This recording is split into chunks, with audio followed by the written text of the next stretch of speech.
بسم اللہ الرحمن الرحیم۔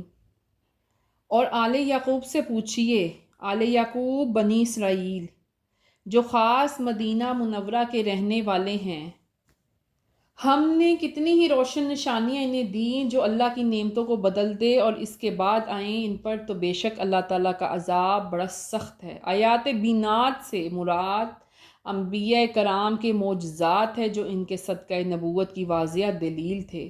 اللہ عز و جل کی نعمت سے آیات الہی مراد ہے جو رشد و ہدایت کا سبب ہے اور ان کی بدولت گمراہی سے نجات ملتی ہے، اور انہی میں وہ آیات بھی ہیں جو حضور صلی اللہ علیہ وسلم کی نعت و صفت میں اور بیان نبوت و رسالت میں توریت و انجیل میں صادر ہوئیں، جن میں یہودیوں نے اپنی کتاب میں اور نصارہ نے انجیل میں تحریف کی۔ کافروں کی نگاہ میں دنیا کی زندگی آراستہ تھی، یعنی کفار کے ذہن میں دنیا ہی سب کچھ تھی۔ اسلام نے اس عقیدے کا رد کیا، وہ اس لیے اس دنیا کی پہلی زندگی کی بھی قدر کرتے اور مرتے بھی۔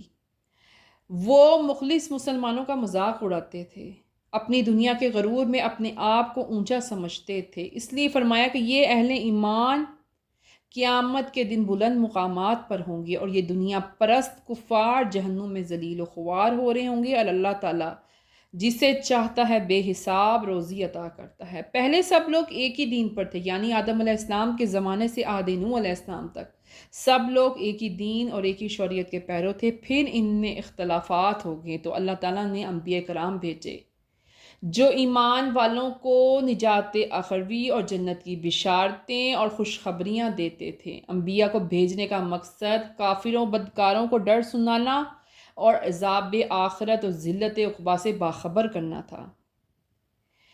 یہ انبیاء کرام ان لوگوں میں اختلافوں کا فیصلہ کرتے تھے، جو اختلافات تھے ان میں فیصلہ کرتے تھے، اور انہوں نے کتاب میں کوئی اختلافات نہیں ڈالے۔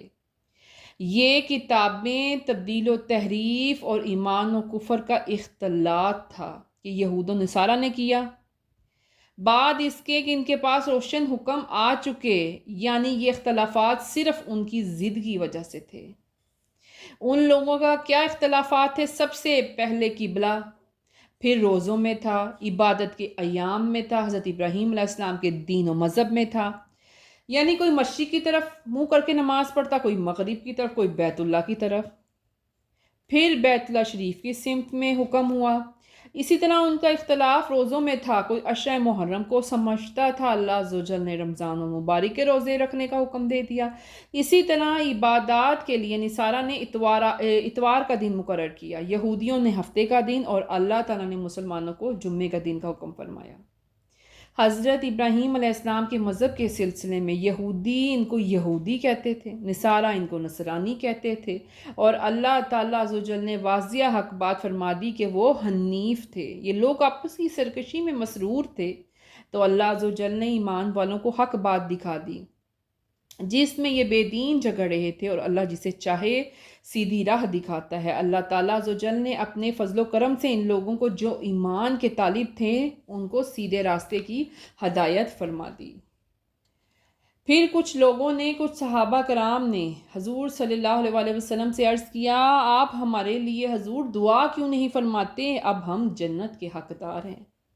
حضور صلی اللہ علیہ وسلم نے فرمایا، تم سے پہلے لوگ اس سے کئی زیادہ سختیوں میں گرفتار تھے، انہیں زمین کھود کر دبایا جاتا تھا، آری سے چیرا جاتا تھا، لوہے کی کنگھیوں سے ان کے گوشت نوچے جاتے تھے، باوجود ان تمام مصائب کے انہیں یہ مصیبتیں ان کے دین سے منحرف نہ کر سکیں۔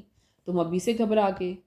انہیں تو سخت سختیاں اور شدت اور ہولاد ڈالنے والی بلائیں پہنچیں، حتیٰ کہ ان کا رسول اور ان کے ساتھ والے مومن بھی پکار اٹھے کہ کب آئے گی اللہ کی مدد، یعنی شدت اس نہایت کو پہنچ گئی کہ ان امتوں کے رسول اور ان کے فرما بردار مومن بھی طلب مدد کے لیے پکار اٹھے۔ اللہ تعالیٰ عز و جل نے ایمان والوں سے وعدہ کیا ہے کہ جو صبر اور ثابت قدمی سے جمے رہیں گے اللہ تعالیٰ ان کو ضرور کامیابی عطا فرمائے گا۔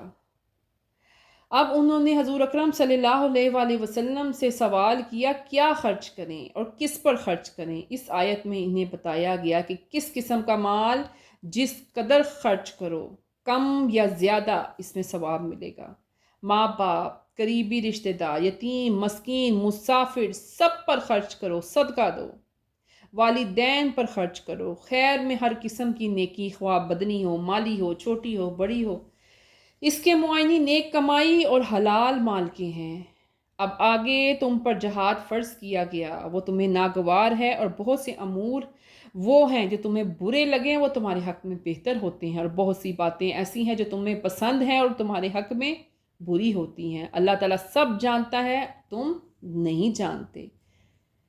آیت کریمہ میں اس امر کی وضاحت کی گئی ہے، بظاہر جہاد دو مقاتلہ تمہیں ناگوار ہے، لیکن یہ اللہ ہی جانتا ہے تمہارے حق میں کیا بہتر ہے، تو تم پر لازم ہے کہ حکم الہی کی اطاعت کرو، اس کو بہتر جانو، چاہے وہ تم پر گراہ گزرے یا آسان نظر آئے۔ حضرت ابن مسعود رضی اللہ تعالیٰ عنہ کہتے ہیں کہ میں سرکار عبد قرار صلی اللہ علیہ وسلم کی خدمت میں حاضر ہوا اور دریافت کیا، یا رسول اللہ صلی اللہ علیہ وسلم، سب سے افضل عمل کون سا ہے؟